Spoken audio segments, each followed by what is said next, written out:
मैं अखिलेश कुमार संगम जेस एकेडमी पर आप लोगों का स्वागत करता हूं। आज हम लोगों का जो नया चैप्टर शुरू हो रहा है उसमें हम लोग देखेंगे मतलब कि मूल अधिकार। पिछले वाले वीडियो में कुछ टेक्निकल कारण की वजह से उसमें हम लोग बना रहे थे तो मतलब कि रुक गया था। उसमें हम लोग खाली अनुच्छेद 14 तक ही कवर कर पाए थे, ठीक है। तो आज हम लोग उससे आगे बढ़ेंगे और आप लोग मतलब कि वीडियो इसको बराबर देखते रहिए और चैनल को सब्सक्राइब कर लिए और ज़्यादा से ज़्यादा इसको शेयर करते रहिए।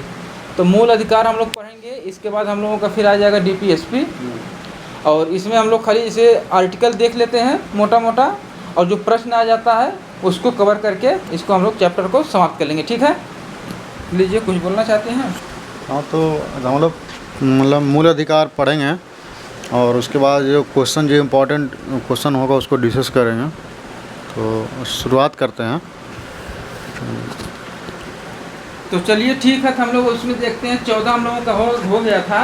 विधि की समक्ष क्षमता और विधियों का समान संरक्षण, यानी कि राज्य जो कानून बनाएगा सबके लिए एक होगा और सबको मतलब कि जो लागू भी होगा सब पे समान रूप से लागू होगा, ठीक है। अब हम लोग आते हैं आर्टिकल मतलब कि 15 पर, ठीक है। 15 के बारे में बताइए कुछ। आर्टिकल 14 तक हम लोग डिस्कस कर लिए थे और आर्टिकल 15 है कि धर्म हो गया, मूलवंश हो गया, जाति हो गया, लिंग हो गया, इसके आधार पर किसी के साथ आप भेदभाव नहीं कर सकते। अब जी सही है। अब जैसे रंग के आधार पर तब ब्लैक और वाइट है, तो आप उसमें किसी से अगर मतलब कि ब्लैक के आधार पर या वाइट के आधार पर अगर आप डिस्क्रिमिनेशन करते हैं तो आर्टिकल 15 का तो उल्लंघन माना जाएगा ना। अब जैसे लिंग है तो जैसे कि कोई वुमन है कोई और कोई मेल है और अगर उसके साथ आप डिस्क्रिमिनेशन करते हैं कि आप मतलब कि सुपर हैं, वो हमसे नीचे है, यानी कि तो महिला की वजह से आप किसी को कहीं हम पुरुष हैं, आप महिला हैं, उसको महिला समझ उसका अपमान करेंगे, उसके साथ मतलब कि व्यवहार सही से आपका तो नहीं लिंग में विभेद हो जाएगा। फिर तो ये भी आपको, क्योंकि सब हम लोग इक्वल हैं और लिंग के आधार पर आप किसी को डिवाइड नहीं कर सकते हैं। और फिर इसमें आपका आता है कि जाति के आधार पर है। हमारे सोसाइटी में जो इंडियन कल्चर में कास्टिज्म तो चरमों पर है, तो चरम पर है। तो आर्टिकल 15 इस चीज़ को रोकने के लिए पूरे मतलब अथक प्रयास कर रही है कि ये रुक जाए, ख़त्म हो जाए। और इसके रोकने के लिए केवल अनुच्छेद में नहीं और कई सारे चीज़ सरकार के द्वारा चलाई जाती है। ये किया गया है कि जाति के आधार पर किसी के साथ आप भेदभाव नहीं कर सकते हैं, वो आर्टिकल 15 ये इसमें है। हाँ, इसमें आप इस पर कानूनी तौर पर आप अगर दंड देकर आप इसको सुधार नहीं सकते हैं। जैसे सामाजिक समरसता बढ़ा के आप सामाजिक व्यवहार, सामाजिक पकड़ बना के, जो सामाजिक शिक्षा के माध्यम से सामाजिक बंधुत्व होता है, जो हारमोनी है, सभा करके लोगों के बीच में आपसी भाईचारा के द्वारा इसको आप दूर कर सकते हैं। अगर कहे कि सरकार इसको कानून के द्वारा दूर कर दे तो ये संभव नहीं है। ख़त्म तो नहीं हो सकता, मतलब कानून के द्वारा मतलब है कि आपको एक बाउंडेशन दिया गया है, एक सीमा है कि आप अगर आप गलत करेंगे तो आपको इसके थ्रू डर बनाया जा सकता है लोगों के मन में, पनिशमेंट आपको मिलेगा। ठीक, तो आइए हम लोग नेक्स्ट पे चलते हैं। नेक्स्ट हम लोग का आर्टिकल हो जाता है आर्टिकल 16। तो आर्टिकल 16 में अगर हम लोग देखा जाए तो उसमें क्या कहा है कि लोक नियोजन जो होता है, लोक नियोजन के विषय में जो कानून बनाए जाते हैं, अवसर की समानता की बात कही गई है, ठीक है। तो उसमें क्या, जैसे जो सरकार किसी भी पद या किसी नौकरी या सेवा में भर्ती के लिए उस पर समान लोगों को मतलब लोगों को एकदम समान मतलब मौका देगी। इसमें अगर देखिए अब तो आरक्षण चल गया है तो इसमें अपवाद के रूप में अगर देखा जाए, कहा नहीं जाता कि अपवाद है, मतलब जैसे SC ST OBC एक अपवाद के रूप में देखते हैं, लेकिन अगर वो ऐसे देखा जाए तो अपवाद नहीं माने कि ठीक है। जैसे आरक्षण लाने का मतलब ये थोड़ी है कि किसी को हम बढ़ावा दे रहे हैं। समाज के जो निश्चित तबके के लोग हैं, जो वंचित वर्ग हैं, जो मुख्य धारा में जो नहीं आए हैं, उनको बराबर मतलब लाने के लिए ये लाया गया है। अब आप कास्टिज्म के आधार पर अब मतलब कि आप किसी के साथ भेदभाव करते हैं तो वहीं पर वो दब जाता है, वहीं दबा दिया जाता है। अब सरकार, अब नीचे के लोग हैं उनको इस चीज़ को मौका नहीं मिलता ऊपर आने में। मतलब सरकारी सेवाओं तो खासकर इन्हीं के लिए लाया गया है कि भाई आरक्षण दिया जाए। अब तो EWS की भी आ गया है, इकोनॉमिक वीकर सेक्शन जो है लाया गया है कि जो समाज में ऐसे भी लोग हैं जो उनका जाति ऊंच है, मतलब अपर कास्ट के हैं, लेकिन उनकी आर्थिक स्थिति सही नहीं है, तो उनको भी इसमें ऐड किया गया है कि आइए आपका भी इन्वाइट किया जा रहा है, ठीक है।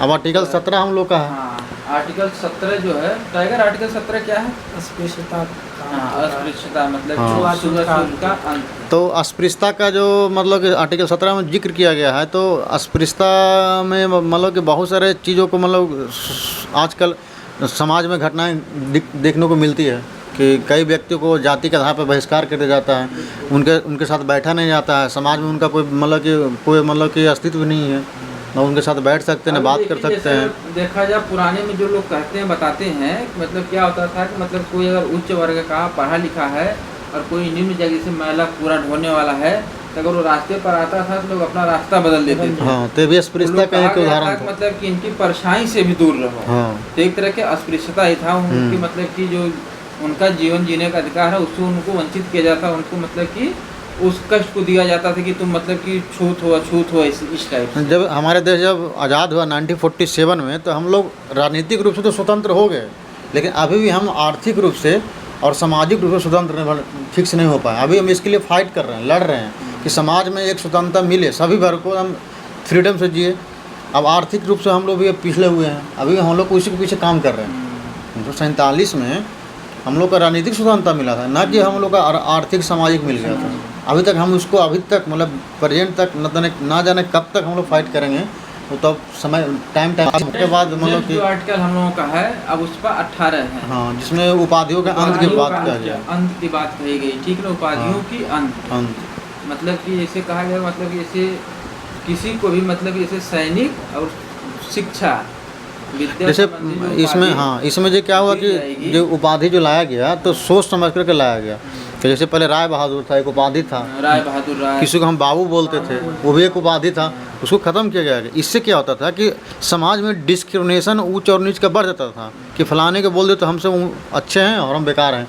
लेकिन सरकार कुछ इसका, जैसे कि भारत रत्न है तो रखा गया, लेकिन कोई भी व्यक्ति भारत रत्न मतलब है तो वो अपने नाम के पहले नहीं लगा सकता उपाधि है कि हम भारत रत्न फलाने कुमार, ये गलत हो जाएगा फिर। और जैसे भारत रत्न हो, पद्म श्री हो गया, पद्म विभूषण हो गया, ये सब मतलब कि जो दिया जाता है। हाँ, जैसे वीर चक्र हो गया, शौर्य चक्र हो गया, सेना में दिया जाता है। हाँ, लेकिन आप कहें मतलब कि इसको जो ये पुरस्कार दिया गया जो है भारत रत्न हो गया, ये सब उसकी विद्या से संबंधित भी उपाधि दिया जाता है, जो PhD का उपाधि है, तो विद्या संबंधित उपाधि को भी मान्यता दिया गया है। विद्या संबंधी और मतलब इसे जो सैनिकों को दिया सैनिकों को दिया जाता है, और जो सोसाइटी में जो अच्छे अच्छे लोग काम करते हैं तो उनको भी दिया जाता है भारत रत्न, या चाहे वो सामाजिक क्षेत्र में काम मतलब पुरस्कार दिया जाता है जो हमारे के यहाँ, जैसे कोई सामाजिक क्षेत्र में काम करते हैं, कई ऐसा नेता हैं जो पॉलिटिकल क्षेत्र में काम कर चुके, उनको भी मिल चुका भारत रत्न, और सारी उपाधियाँ मिलती हैं, और कई आर्थिक क्षेत्र में काम करते हैं, अपने नाम के आगे लगा नहीं सकते हैं। तो और ये चीज़ इसमें और हो गई, जैसे अगर आप ही हैं तो आपको अगर मतलब किसी जैसे विदेश से लेना है, दूसरे देश से अगर उपाधि लेनी है तो आप नहीं ले सकते बिना राष्ट्रपति के परमिशन का। हाँ, ये क्या अगर प्रश्न बन जाए आपका कि अगर कोई विदेशी नागरिक अथवा उपाधि लेना चाहता है तो उसको किसके परमिशन की आवश्यकता पड़ेगी? हाँ, तो एक क्वेश्चन यहाँ से जरूरी है बन जाती है। तो ये आपका मतलब कि राष्ट्रपति से आता है। तो हम लोगों का जो था मतलब कि 14 से लेके 18 तक ये समता का अधिकार था, समता समानता का अधिकार था, ठीक। अब इसके बाद हम लोग देखेंगे स्वतंत्रता का अधिकार। स्वतंत्रता का अधिकार अगर हम लोग देखें 19 से लेके 22 तक जाता है, ठीक है। तो इसका मोटा इसको हम लोग देखते चलते हैं, जैसे 19 है आर्टिकल 19। तो आर्टिकल 19 में पहले मतलब 7 प्रकार के फ्रीडम था, तो उसको एक को हटा दिया गया, जो राइट जो था प्रॉपर्टी का जो राइट था हम लोग का, संपत्ति का अधिकार। हाँ, संपत्ति का अधिकार उसको बोलते हैं, तो उसको हटा करके अब आर्टिकल 19 में मतलब 6 ही मतलब फ्रीडम दिया गया। हाँ, अगर मूल पूछा जाए तो मतलब मूल संविधान में मतलब कि 7 था, 7 दी गई थी, ठीक। और अगर पूछ लिया कि वर्तमान में कितना, तो 6 है। किसको हटाया गया? तो संपत्ति का अधिकार हटाया गया। और इसमें देखेंगे एफ ABCDEF, ठीक। तो 19F को हटाया गया और 31 को हटाया गया, आर्टिकल 31 और 19F को हटा के 300 क में जोड़ दिया गया। 44वां संविधान संशोधन 1978 के द्वारा, ठीक है। 44 संविधान संशोधन आया, उसके माध्यम से संपत्ति के अधिकार को हटा करके आर्टिकल 300A में रख दिया गया और उसको एक कानूनी अधिकार बना दिया गया। तो 19 में अगर देखा जाए तो 6 प्रकार की जो स्वतंत्रता अभी है मतलब गिन लिया जाए तो कौन कौन से अधिकार दिए गए हैं। हाँ तो उसमें एक बार हम लोग चर्चा उस पर कर लेते हैं, मोटा मोटा बोलते हुए निकल जाते हैं। हाँ तो पहला अगर देखा जाए जैसे 19A तो वाक एवं अभिव्यक्ति की स्वतंत्रता, हाँ। यानी कि आपको बोलने की स्वतंत्रता दी गई है। और इसी के अंदर अगर पूछ लिया जाता है मतलब कि जैसे प्रेस की स्वतंत्रता, प्रेस की स्वतंत्रता हो गई, इसी में दिया गया। हाँ, इसी में है। और सूचना का अधिकार भी जो है हाँ। इसी में दिया गया। Right to information. हाँ, इन्फॉर्मेशन इसी में दिया गया। यानी कि हमारे पास क्या हो गया, पहले क्या होगा, बोलने का अधिकार दिया गया, ठीक। और उसमें दूसरा अगर देखा गया 19B अगर देखा जाए तो मतलब कि शांतिपूर्वक सम्मेलन करने का अधिकार है। हाँ, आप मतलब कि बिना हथियारों के आप सभा अपना शांतिपूर्वक आप कहीं भी बैठ के आपके राइट दिया गया। राइट देगा। लेकिन इसमें एक वर्ड और है कि आप मतलब कि आप 6 फ्रीडम पढ़ेंगे तो उसमें कहीं भी हड़ताल की चर्चा नहीं की गई है। हमारा मौलिक जो फंडामेंटल राइट है उसमें मतलब कि हमारा हड़ताल का अधिकार नहीं दिया गया। ये क्वेश्चन बनता है कि क्या हमारा फंडामेंटल राइट जो है उसमें मतलब कि उसमें हड़ताल की मतलब कि चर्चा की गई है जो फ्रीडम दिया गया, तो नहीं, ये गलत है, उसमें कहीं चर्चा नहीं है। चलिए अब तीसरा 19C अगर देखते हैं तो उसमें आपको संघ बनाने का अधिकार दिया गया हाँ, है। संघ बनाने का अधिकार दिया गया है तो 19C में। अगर मान लीजिए कि आप लोग अपना कोई एक संस्था बनाना चाहते हैं या कोई पार्टी भी बनाना चाहते हैं तो आप बना सकते हैं, ठीक। तो 19C में हो गया। अब 19D में अगर देखा जाए तो आवागमन का अधिकार दिया गया, मतलब आप कहीं भी भारत के किसी भी क्षेत्र में आ जा सकते हैं, आपको कोई रोक टोक नहीं है। इसलिए हम लोग कहीं भी जाते हैं, घूमने के लिए जाते हैं, कोई काम करने के लिए जाते हैं, तो ये आर्टिकल 19 मतलब कि जो D है उसमें दिया गया है कि आप कहीं भी आवागमन कर सकते हैं। और 19E में अगर हम लोग देखा जाए तो 19A में है क्या, मतलब कि आपको कहीं भी रहने बसने का अधिकार है। अब मान लीजिए कोई व्यक्ति कहीं से बाहर काम करने के लिए आए और दिल्ली में आए वही, और वो यहाँ रहते रहते काम करते करते यहाँ पर घर बना लिए। हाँ। तो ये आर्टिकल 19 मतलब कि E के तहत आपको ये अधिकार दिया गया है। और 19F में आपका संपत्ति का अधिकार था। और 19G आपका जो हो जाता है तो मतलब कि जैसे आपको मतलब कि देश में कहीं भी काम करने का अधिकार, व्यापार करने का अधिकार आपको दे दिया गया। व्यापार से संबंधित आप कहीं भी कर सकते हैं। हाँ, लेकिन इसमें एक पॉइंट और मैं कंक्लूड करना चाहूँगा, अगर आप विदेश घूमने जाते हैं तो आपको आर्टिकल 19 के तहत कोई प्रोटेक्शन नहीं दिया जाएगा। आर्टिकल 21 के तहत जीवन जीने के अधिकार के तहत आपको विदेश में अगर जाएंगे घूमने के लिए तो आपको ये अधिकार मिलेगा। और जो आर्टिकल 19 है तो केवल भारत जो जब बाउंड्री वॉल है जहाँ तक इसका क्षेत्र है वहीं तक इसका अधिकार है। उसके बाद अगर फॉरेनर कंट्री में घूमने जाते हैं तो आपको आर्टिकल 21 के तहत आपको ट्रीट किया जाएगा। इसमें अगर देखा जाता है, अगर ट्रिक से अगर हम लोग देख लेते हैं तो इसमें अगर याद जैसे नहीं होता, काफ़ी लोग नहीं याद कर पाते इसको, कोई B का C कर देगा। वैसे अच्छा तो पता है सबको, लेकिन क्रम लोगों को याद नहीं हो पाता है। तो क्रम याद करें, मान लीजिए जैसे आपको बोलने की स्वतंत्रता है, ठीक, आपको बोलने की स्वतंत्रता दे दी गई तो आप क्या करेंगे कि आप मतलब कि 4 लोगों को जुटा के उनके सामने बोलिए। यानी कि पहले बोलना आपको आता हो, विचार प्रकट करना आता हो, तो मतलब कि वही 4 लोगों के सामने अपना विचार प्रकट करिए। यानी कि 4 लोग जब आ गए, जैसे 8-10 लोगों के सामने आप बोल रहे हैं तो उसके बाद आप क्या करेंगे, मान लीजिए कि जब 10 लोग तो फिर आप फैसला कर सकते, चलिए ठीक है अब हम लोग हैं जैसे एक ग्रुप में, चलिए हम लोग कुछ अपना एक संगठन बना लेते हैं, अपने विचारों को लोगों के पास फैलाया जाते हैं। तो आपका हो जाता है कि संघ बना कर। अब जब हम लोग संघ बना लिए हैं तो जो विचार हम लोगों के हैं उसको फैलाने के लिए कहीं आना जाना पड़ेगा ना। तो आवागमन का मतलब अधिकार दिया गया, मतलब कहीं भी जाके घूम सकते हैं, अपना प्रचार कर सकते हैं। एक कहने का आशय है समझने के लिए बस। और जब जा रहे हैं तो अगर कहीं आप जा रहे हैं तो आपको मान लीजिए कि रुकना तो पड़ेगा, रातों दिन आप चलते तो रहेंगे नहीं, तो आपको मतलब वहाँ रहने का अधिकार भी दिया गया है, बसने का अधिकार दिया गया है। अगर मान लीजिए आप बस गए, अगर कहीं आप बस गए जाते हैं तो आप तो बिना कुछ किए तो आपको भोजन तो मिलेगा नहीं, तो काम करने का आपको अधिकार दिया गया, व्यापार करने का अधिकार दिया गया, ठीक ना। इस तरह से समझ में आ जाएगा। अब हम लोग नेक्स्ट आर्टिकल चलते हैं 20।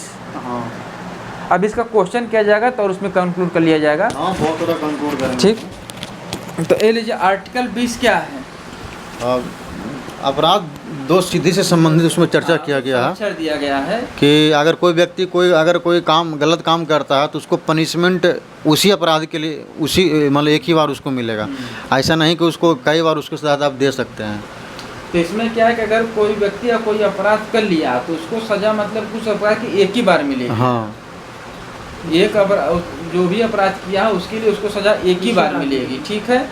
और इसमें अगर देखा जाए तो एक और आ जाता है, मतलब कि अगर जैसे मान लीजिए कि कोई आदमी 2014 में अपराध किया हुआ है हाँ और उसको सजा मिल रही है 2019 में, तो अगर 2019 का कानून बदल जाता है तो अब उसको 2019 के कानून के तहत सजा नहीं दी जा सकती है। जो 2014 में था उसी के हाँ, तहत। तो उसको जब वो अपराध किया था उस समय का जो कानून था हाँ। तो उसके हिसाब से उसको सजा मिलेगी। सजा मिलेगी, ठीक है। अब हम लोग 20 हो गया, अब हम लोग आ जाते हैं आर्टिकल 21 पे। आर्टिकल 21 है जो जीवन जीने का अधिकार देता है। किसी व्यक्ति को मतलब कि माने पूर्ण राइट है जीने का। जीने का। और उसमें आप किसी मतलब आपके साथ कोई मतलब जैसा कहीं मतलब हमारे देश में कई तरह की इमरजेंसी भी लगती है। मतलब कि स्टेट में कई बार राष्ट्रपति शासन आपातकाल लग जाएगा, स्टेट में राष्ट्रपति शासन लग जाता 356 के है। तहत। देश में 352 के राष्ट्रीय आपात लगता है। तो आपको आर्टिकल 21 से वंचित नहीं किया जा सकता। नहीं किया जा ये बहुत इंपॉर्टेंट है कि अगर हमारे देश में स्टेट में अगर राष्ट्रपति शासन लगता है तो या देश में नेशनल इमरजेंसी लगता है तो उसके तहत आपको मतलब कि 21 नहीं छीना जा सकता। समझिए नहीं, आर्टिकल 20 और 21 किसी भी मतलब की हालत में, जैसे अगर इसमें कहा गया है जैसे जब 352 लगेगा तो 58 के तहत 19 को समाप्त कर दिया जाता है। हाँ, और 59 के तहत मतलब कि जब जो राष्ट्रपति जो मतलब कि जो भी आर्टिकल वो सस्पेंड कर देते हैं। हाँ, सस्पेंड कर देगा, मतलब कि हाँ। 20 और 21 को छोड़ के। अब जैसे व्यक्ति को मतलब कि मैरिज करने का तो एक आर्टिकल 21 के तहत ही उसका अधिकार है। हाँ। मैरिज करने का भी क्वेश्चन यूपीएससी में पूछा हुआ है कि कोई व्यक्ति अगर शादी करता है तो उसको कौन सा आर्टिकल के तहत रखा जाएगा। तो आर्टिकल 21 के तहत उसको रखा जाएगा। अब इसमें आप देखेंगे जैसे 21 हो गया 21A। हाँ, तो इसमें शिक्षा का अधिकार दिया गया है। शिक्षा का अधिकार, हाँ। मतलब कि 6 से 14 वर्ष के बालकों के लिए हाँ। शिक्षा का अधिकार दिया गया है। हाँ। यहाँ पर आप लोग कंफ्यूजन होती है, जैसे अब 0 से 6 और 6 से 14। हाँ। अब 0 से 6 की बात किया जाए तो आपको डीपीएसपी में मिलेगा, हाँ। आर्टिकल 45 में। लेकिन अगर 6 से 14 की बात की जाए तो आर्टिकल 21A में आपका हो जाता है, ठीक है। हाँ। अब ये तो हमारा 21 तक हो गया। अब आर्टिकल 22 हम लोग देख लेते हैं। 22 में क्या है, जैसे कहते हैं कुछ मतलब कि दशाओं मतलब गिरफ्तारी से उसको मतलब कि संरक्षण मिलता है हम लोगों को। जैसे आप किसी व्यक्ति को अगर आप गिरफ्तार करते हैं तो आपको 24 आवर के अंतर्गत आपको मजिस्ट्रेट के सामने पेश करना होता है। तो पहले उसमें क्या होगा, मतलब कि पहले आपको अगर पुलिस आ रही गिरफ्तार करने के लिए तो पहले तो आपको मतलब कि वारंट लेकर आएगी और गिरफ्तारी का कारण बताएगी। उसके बाद आपको गिरफ्तार करेगी। उसके बाद गिरफ्तार करेगी। अगर मान लीजिए आपको गिरफ्तार कर भी लेती है तो उसमें नियम क्या कहता है आर्टिकल 22 के तहत, तो इसको मतलब कि 24 घंटे के अंदर में आने जाने का समय छोड़ के, हाँ, 24 घंटे में के अंदर में इसको मजिस्ट्रेट या दंडाधिकारी के सामने उसको पेश करना, पेश किया जाना चाहिए। हाँ। ठीक है, ये तो हमारा मतलब स्वतंत्रता का अधिकार हो गया 19 से लेकर 22 22 तक। तक। स्वतंत्रता समान मतलब कि समानता का अधिकार 14 से 18, स्वतंत्रता का अधिकार 19 से 22। अब अगला है शोषण के विरुद्ध अधिकार। शोषण के विरुद्ध अधिकार मतलब तो कि आर्टिकल 23 और 24।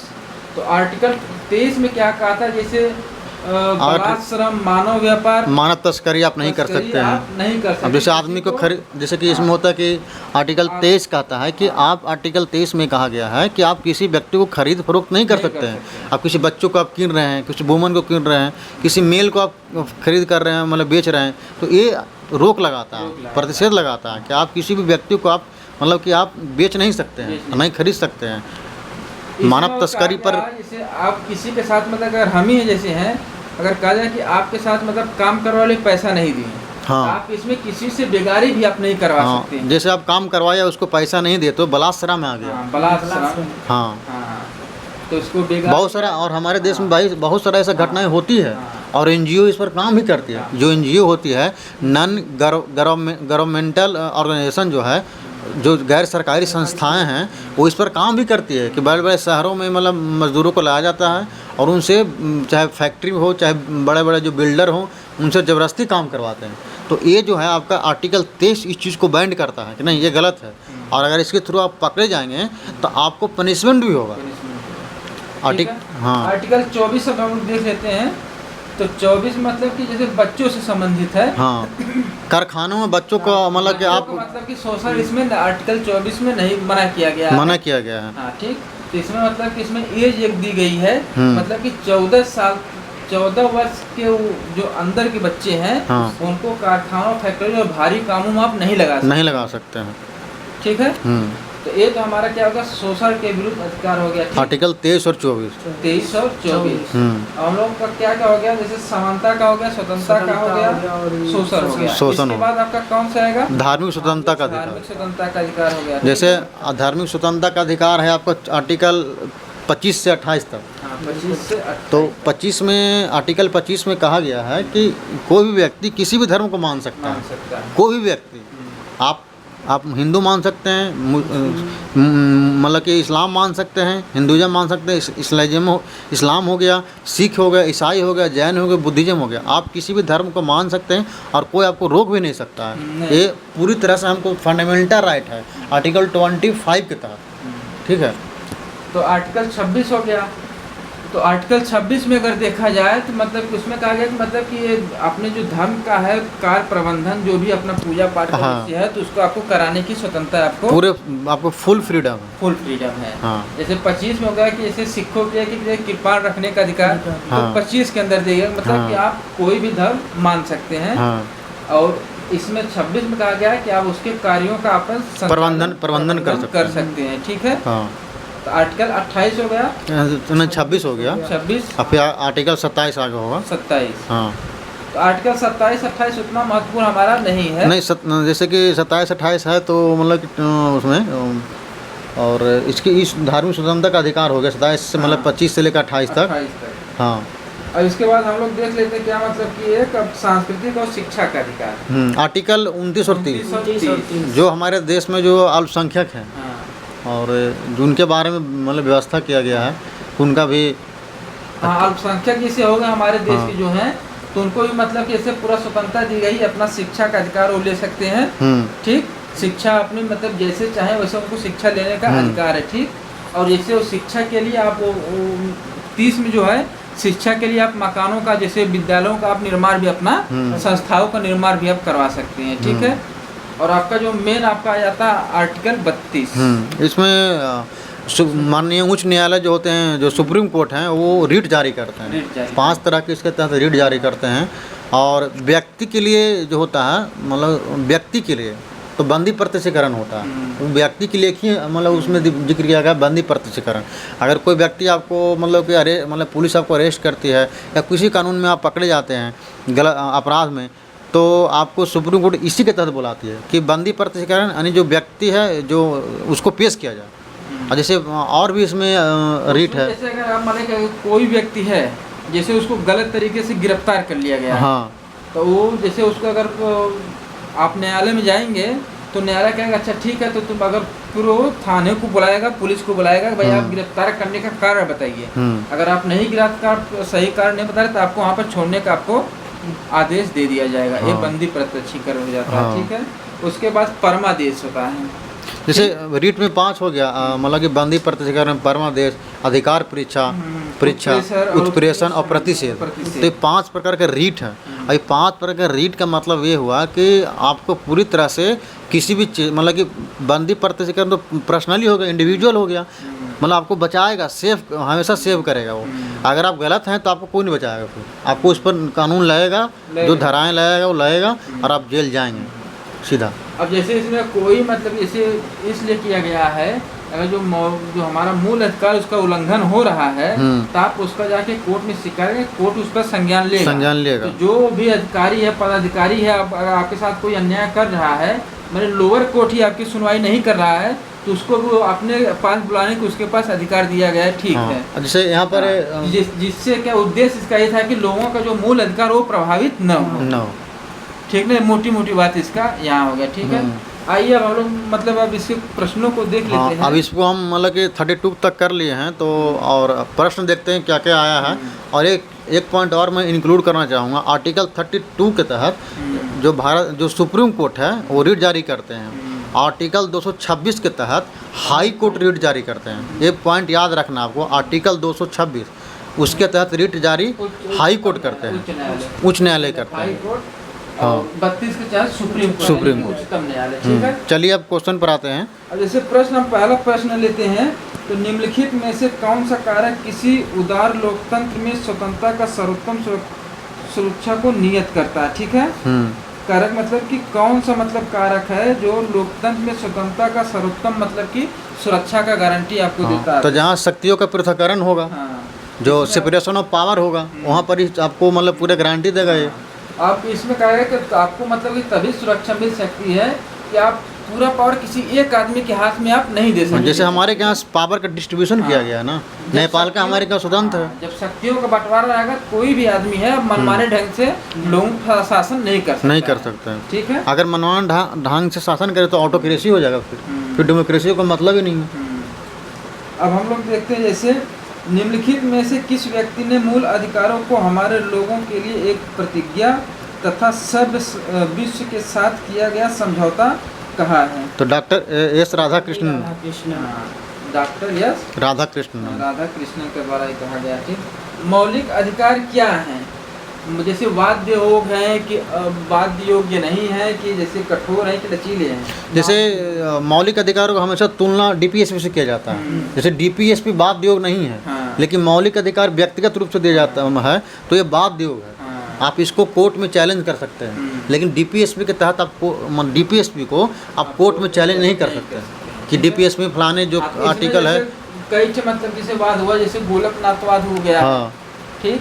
कब हो गया था? 1967 में हो गया था। ठीक। जैसे केशवानंद भारती बना हुआ है, 1973 में आया था। 1973 उसमें भी बहुत सारा मतलब चीज़ कहा गया, जैसे कि उसमें जैसे आप जैसे ये मतलब कि संशोधन आप कर सकते हैं, लेकिन जो मूल भावना है उसमें आप संशोधन नहीं कर सकते हैं। उसमें आप संशोधन नहीं कर सकते। और जो संविधान का जो बेसिक स्ट्रक्चर है वो केशवानंद भारती केस 1973 में जो आया था उसमें दिया गया है। और एक आपको 1980 में आता मिनर्वा मिल्स। हाँ। ठीक। तो ये आपका जो ये वाद है, आपको इसको ना कि यही पूछ लेता मिनर्वा मिल्स मतलब कि कब आया था, मतलब कि इस पर कब चर्चा हुई थी, कब आया था? तो 80 आ जाता है। लेकिन केशवानंद भारती का पूछ लेता कई बार कि सीधा जब पूछेगा 1973, या केशवानंद भारती केस ही पूछ लेगा वैसे ही। यही तो मिनर्वा मिल्स और केशवानंद भारती, आपको डेट याद रखनी है 73 में और आपका 80 में। ठीक है। अब नेक्स्ट क्वेश्चन हम लोग चलते हैं। अब जैसे नेक्स्ट क्वेश्चन देखते हैं, तो भारतीय संविधान में किस अनुच्छेद के अंतर्गत नागरिकों को मौलिक अधिकार प्रदान किया गया है? किस मतलब कि अनुच्छेद के अंदर, यानी कि 12 से 35 के अंदर? मतलब फंडामेंटल राइट का जिक्र कहाँ किया गया? तो भाग 3 है, और भाग 3 में अनुच्छेद 12 से 35 तक। ठीक है। अब और देख लेते हैं, जैसे एक और आपका प्रश्न यहाँ पर बनता जो पूछा गया है, ये बीपीएससी में भी पूछा गया प्रश्न। जैसे भारतीय संविधान का कौन सा अनुच्छेद संवैधानिक प्रावधानों को संघीय संसद तथा राज्य विधानपालिकाओं द्वारा बनाए गए नियमों कानूनों पर प्राथमिकता प्रदान करता है? तो ये आर्टिकल 13 है। आर्टिकल 13 में मतलब बात की गई है। ठीक है।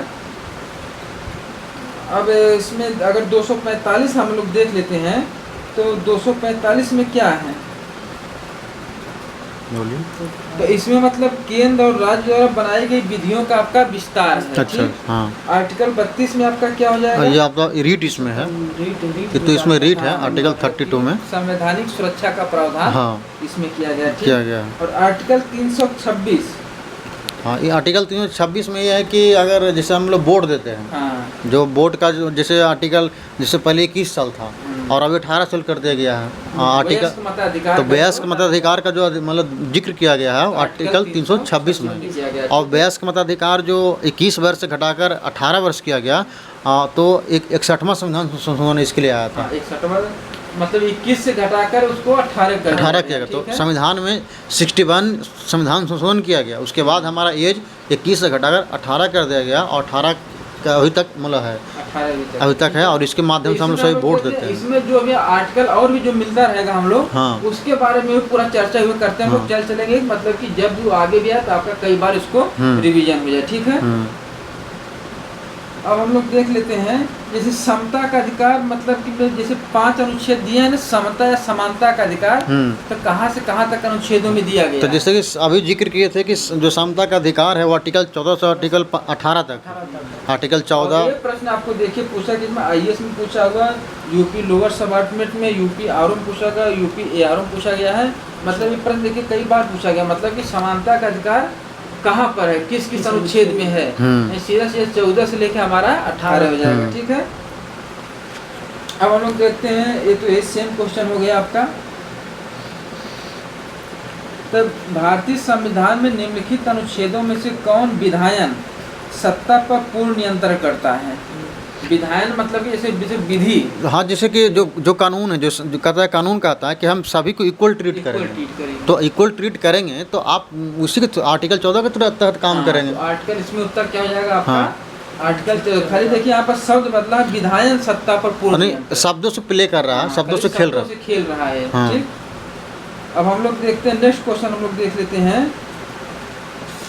यहाँ तक तो हो गया, हमारी एक ही प्रश्न बार बार पूछा है। जैसे विधि का नियम या कानून का अधिराज का मतलब क्या कहा गया है? विधि का नियम और कानून के अपने ऑप्शन हम पढ़ देते, जैसे आपका सभी के लिए एक कानून और सभी के लिए एक न्यायतंत्र। मतलब यही हो गया, मतलब यही हुआ कि मतलब कि आपका सही हो जाएगा। सभी के लिए कानून और सभी के लिए जो एक न्यायतंत्र होगा, जो सबके लिए बराबर होगा, कोई भेदभाव उसमें नहीं किया जाएगा, ठीक है। आर्टिकल 15 में अगर हम लोग देख लेते हैं, जैसे धर्म आदि के आधार पर विभेद का प्रतिषेध, अनुच्छेद 15 एक मूल अधिकार है जिसके अधीन वर्गीकृत किया गया है, मतलब कि समानता तो का। हाँ, जो समानता का अधिकार है आर्टिकल 15 क्या है वो भी बता दिया, आर्टिकल बता दिया, पूछा मतलब किसमें इसको समाहित किया गया, तो ऑप्शन दे देगा आपको समानता का, स्वतंत्रता का, शोषण का, धार्मिक का। तो इसमें आपका क्या हो जाएगा फिर? समानता का, ठीक है। समझ में आ रहा टाइगर? जी भैया। ठीक, हम नेक्स्ट क्वेश्चन हम लोग देख लेते हैं। रिपीटेड मतलब आर्टिकल वही सब पूछ रहा है जो उसको हम हटाते हुए इसीलिए चल रहे हैं, मतलब जो बार बार रिपीट न हो, ठीक। जैसे भारतीय संविधान में जैसा निहित है कि निम्न में से कौन सा समानता के मौलिक अधिकारों में समाहित नहीं है?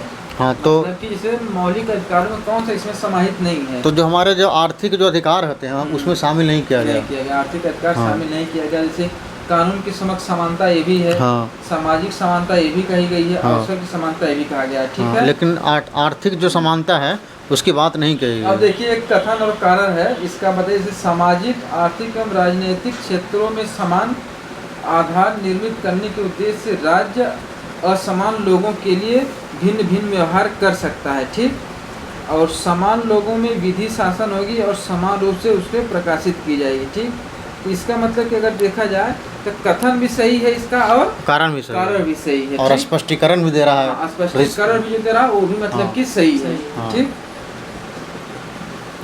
तो भारत संविधान के किस प्रावधान का अस्पृश्यता का उन्मूलन किसमें कहा गया है? आर्टिकल 17 में है, ठीक है। आर्टिकल 17 आपका हो जाता है, ठीक है। अब नेक्स्ट क्वेश्चन हम लोग देख लेते हैं।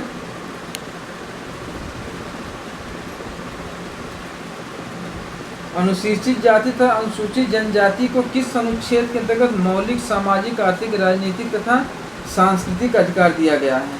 तो आपको मतलब वही चीज हो गया अस्पृश्यता वाला, मतलब कि हाँ, कि आपके इनके साथ कोई भेदभाव नहीं कर सकता, छुआछूत नहीं कर सकता, ये चीज, ठीक है।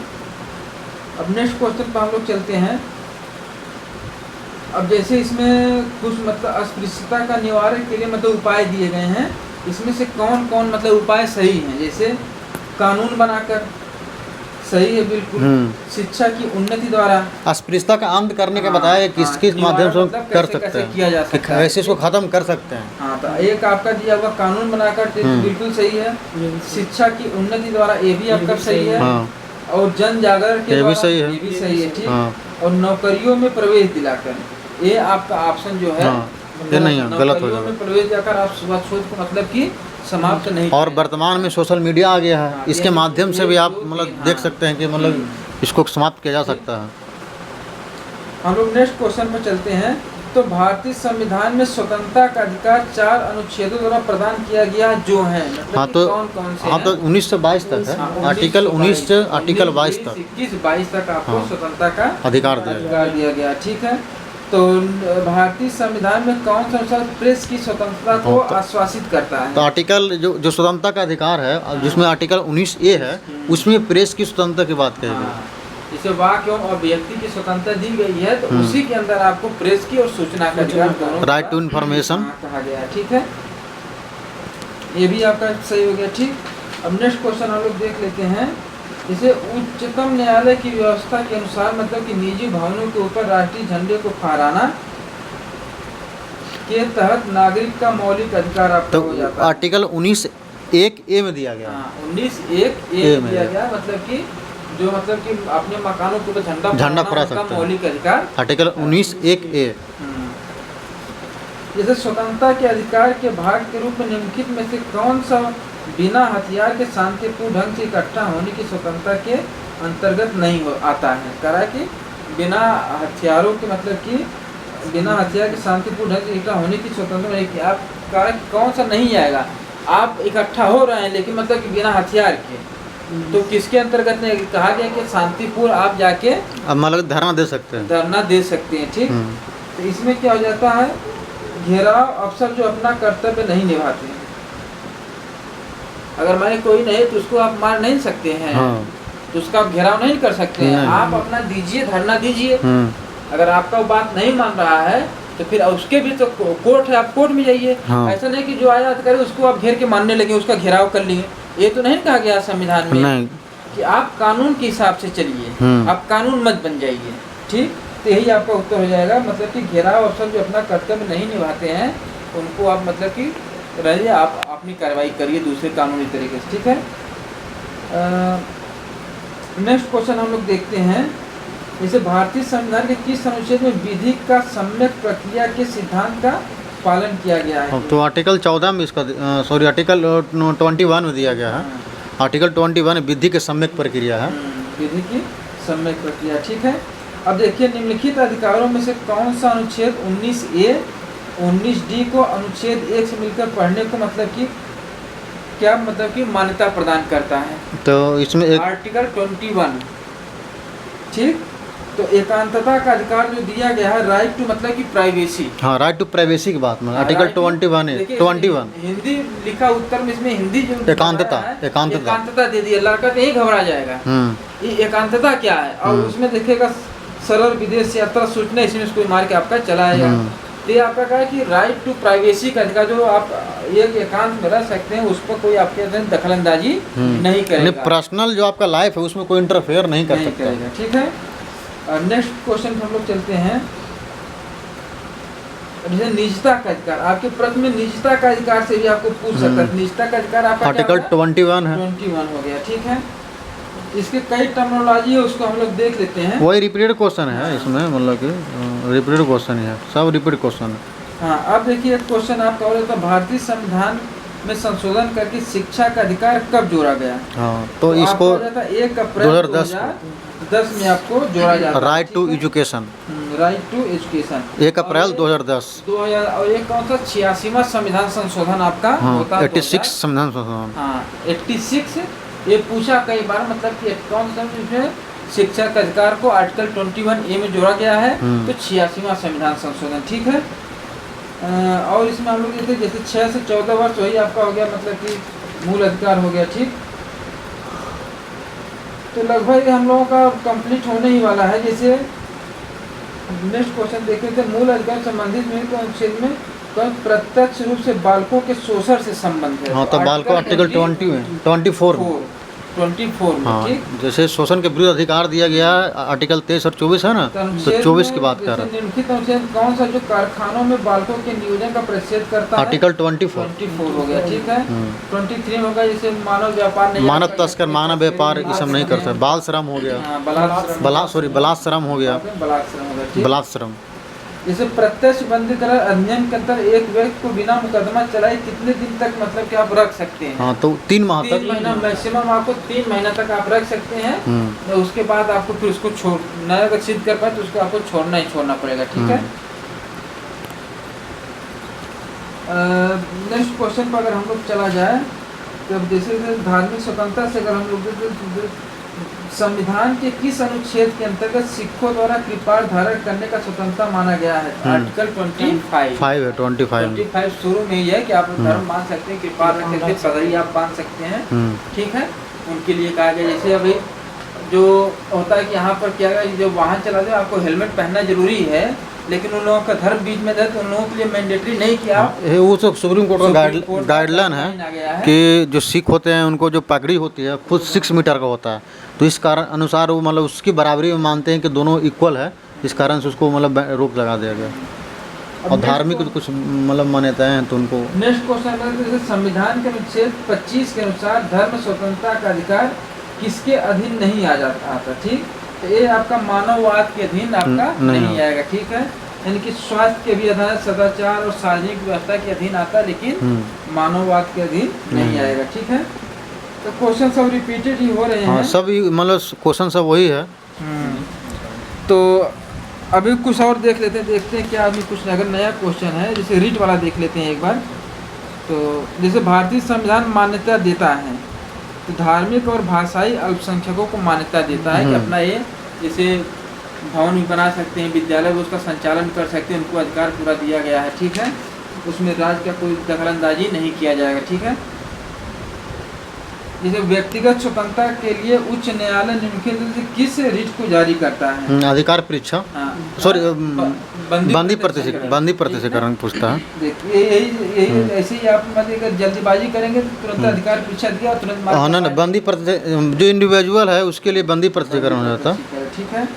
अब जैसे भारत के संविधान के किस अनुच्छेद में भारत का उच्चतम न्यायालय नागरिकों के मूल अधिकारों के परिवर्तन के लिए विभिन्न रीट जारी कर, आर्टिकल 32 यानी कि आर्टिकल 32 के तहत आपका जारी करता है, ठीक है।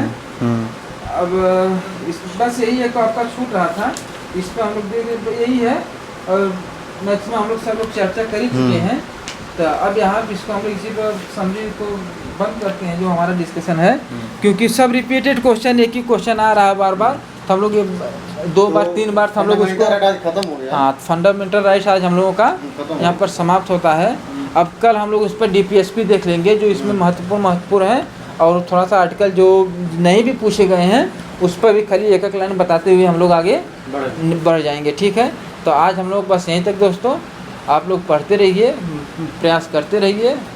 लोग जैसे नहीं कहा गया है कि मतलब कि क्या आप कहते हैं, जैसे प्रयास वाला उतना ही पाता है जो, जैसे कि APJ अब्दुल कलाम का कोट है कि मतलब कि कोशिश करने वाला को उतना ही मिलता है जितना मतलब प्रयास कर, मतलब कि उसमें बताए गए हैं कि आप जितना कोशिश कर रहे हैं उससे कहीं ज़्यादा आप छोड़ चुके होते हैं किसी के लिए। तो इंतज़ार करने वाला को उतना ही मिलता है जितना कोशिश करने वाले छोड़ देते हैं। तो जो इंतज़ार करते हैं ना, मतलब कि उनको उतना ही मिल रहा है जितना आप छोड़ चुके हैं, मतलब कि। ठीक है, तो हम लोग आज यहीं पर समाप्त करते हैं। जय हिंद दोस्तों, नमस्कार।